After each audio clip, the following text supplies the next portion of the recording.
Bagabo basore mukiri batoya, nimureke mbaganirize. Ntabwo nshaka kubacangacanga amatesha umutwe hoya, ndashaka ahubwo kubaca ku ngeso ibagaragaza nk'imbwa irimo kwinginga kurira uhatiriza igihe umugore yakunaniye cyangwa se umukobwa yatangiye kuguca amazi. Barabibakora sibyo?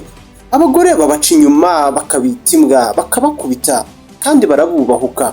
Nyemerera nguce iyi ngeso kuri ibyo bintu urakimaze gusomera ubu butumwa umuntu nanone yatuhaye yatwihereye. Turi mu gatabo cya gice twisa gatabo ngo ubundi ngo abagabo barimwe mu buribwe, barimwe mu magorwa, mbese ibikomeye nibyo bibaremye, nta bubabare nta buribwe, ngo nta mugabo wagira icyo abona. Wumve ni ukuvuga ngo umunsi umugore yakunaniye akakubwira ko arambiwe ibyawe ko byarangiye, nk'umugabo ntuzongere guhatiriza, ngo ahubwo uzahaguruke uhagarare nk'umugabo, ubundi wereke inzereza umuryango inyuramo isohoka mu buzima bwawe byakaze, sibyo? Ariko nibyo ndashaka ngo muzahaguruke ubutaha, ndashaka ko turema abagabo b'abagabo, ngo ntuzongere kujya winginga umugore n'igisa nawe niba agukanze cyangwa se gukangisha ko azaguta cyangwa se agiye kuguta, ngo ubundi ujye umuha lift nk'imwe mu modoka, ngo ariko ubikore mu mutima wawe, umusohoremo umufashe yirukanye kare.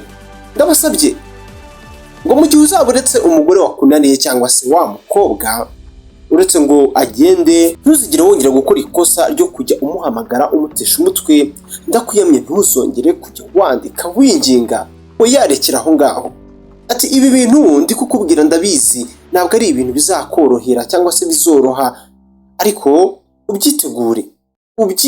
Ati bizakugora kujya kure y'umuntu witaga uw'agaciro kuri wowe, ntabwo ari ibintu bizakorohera. Mwabagabo mwe ngo isi irakomeye kandi birahagije ukuntu isi ikomeye, ugomba kwiga kubaho mu bikomeye ukabicamo kugira ngo ube muri iyi si y'uyu munsi cyangwa se mu buzima tubamo busanzwe. Mwitonde bagabo, ubundi ubuzima tubamo buragoye kandi uko bugenda bucya burushaho gukomera no kuba muyobora akazi. Yicunza nabi ntumenye watakariye. Niyo mpamvu guhera uyu munsi jya ukurikira amasomo wungukira hano kuri Telemontagne Rwanda y'ubuzima, amasomo yagufasha mu buzima. Ngo ubundi umugabo uhora yiteguye guca mu bihe bigoye, ubu niwe mugabo wa nyawe. Ibihe bikomeye nibyo birema abagabo bundi, n'abariya bose ubona badasanzwe bakaze baremwe n'ibihe bigoye. Mu bintu biranga umugabo ngo harimo kuba ashobora kunyura mu buribwe kandi agasohokanamo intsinzi. Wumvishe ngo burya umugabo w'umutima woroshye iyo ababajwe cyane bikomeye umutima wiwe bakawushengura bikomeye, nibwo ahinduka ukomeye kandi akazigisha abandi cyangwa se akazigisha n'abandi uko bakomera. Wibuke hano tugeze mu gihe umugore azaba yatangiye cyangwa se yakubwiye ko muhagarika buri kimwe mwari mufitanye, kandi ngo uzibuke ko aba yabigukoze kugira ngo ubabare, ni nabyo aba yiteze ko uza kubabara nk'umugabo. Ngo ubwo buribwe rero, ubwo buribwe ndashaka ngo ubukomezanye, uzabukomezanye ubwihanganire kandi ntibuguteshe cyangwa se ntibuzagutesha umwanya. Ubundi jya wibuka ko n'abandi bagabo baba barabaye ahantu nk'aho ngaho bose cyangwa se abenshi. Ngo umugore kukubwira ngo ntabwo nkikwiyumvamo, ntabwo nkigushaka, uko waba umukunda kose ndagira ngo uzamureke, ubundi ubwo buribwe ubuhishe mu gatuza ku buryo butazanagaragara hanze, gusa uhatambuke kigabo.